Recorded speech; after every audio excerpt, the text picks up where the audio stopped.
Hello and welcome back to the Spiritually Conscious Soul 101 channel. In this session I would like to talk about reincarnation and why it's part of every soul's consciousness evolution. It's impossible to pin down an exact thesis on the initial origin of this interesting spiritual practice.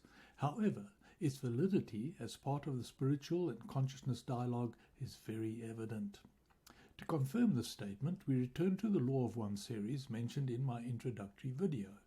Reincarnation is a foundational theme that Ra, the social memory group complex responsible for making contact with LL researchers from 1981 to 1983, explains in Book 2, Session 48, page number 121 and 122 of the Law of One series.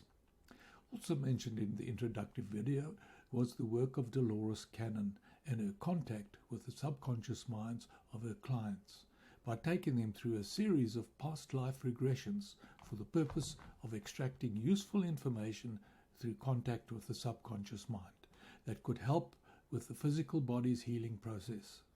A past life is a peek at a client's reincarnation journey.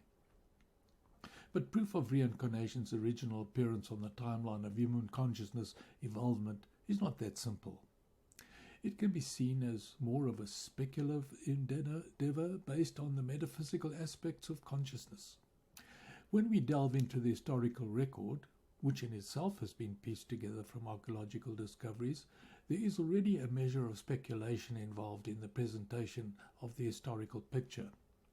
It all began almost 5,500 years ago, around 3300 BCE, when Aryans, also known as the Indo-Iranians, migrated from the northern region of India to the Indus Valley region in the south.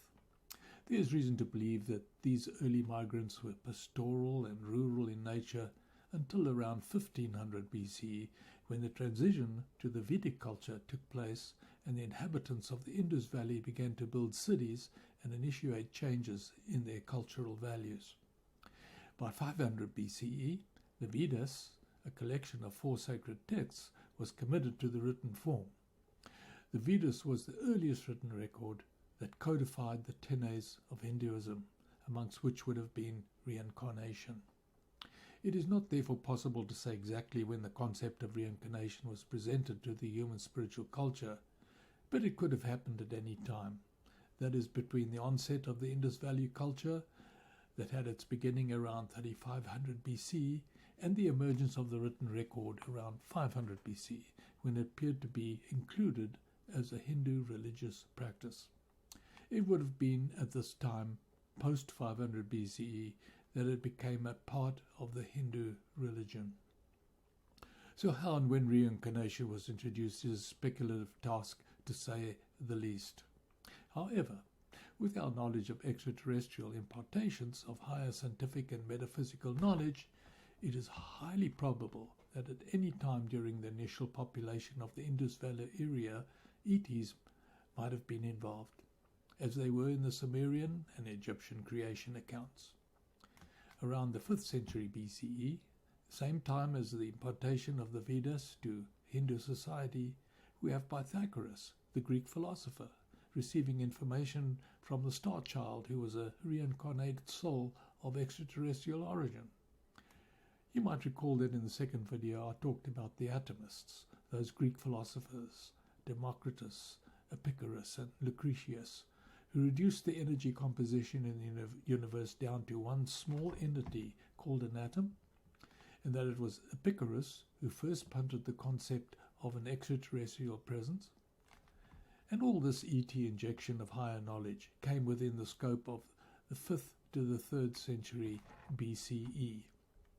This seems to me, my opinion, that there was a coordinated extraterrestrial impartation over this time to further evolve human consciousness toward the coming era of influential incarnations and circumstances that were set to the scene for posterity.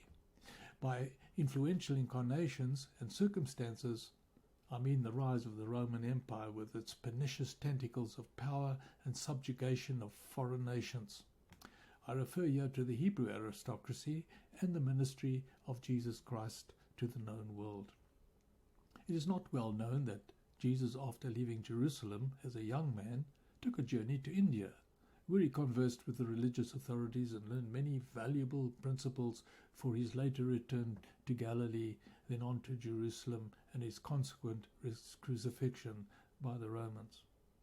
Also not well known is that reincarnation was preached by Jesus and accepted as the means of consciousness evolvement right up to the 6th century, when it was outlawed by the Roman Emperor Justinian at the Council of Constantinople in 553 CE.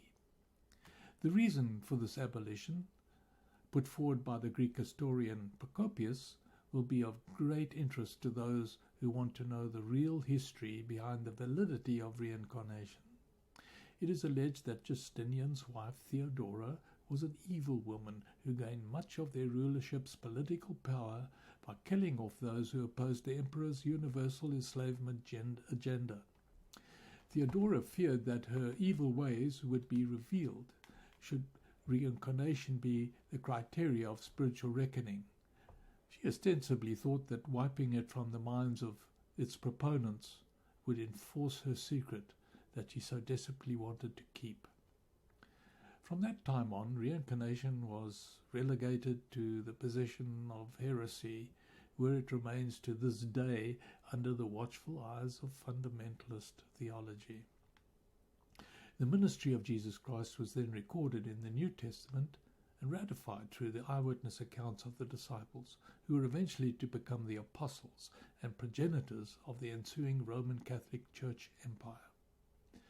So, ET impartations have become the means whereby human consciousness evolution is propagated in a progressive manner toward the end goal, that is, the present time in which we are privileged to be living, the time of transition to a higher density, the time of soul ascension and induction into the golden age of peace, harmony and prosperity, first spoken of by the ancient Mayan and Vedic cultures, and alluded to by the contactees like Elena Denon, Alex Collier and others. In closing, I'll mention that the system of reincarnation takes place only on the earthly and astral planes. Its cycle of events lies on the astral planes of soul existence and involves the souls who need to return to an earthly existence on a planned basis.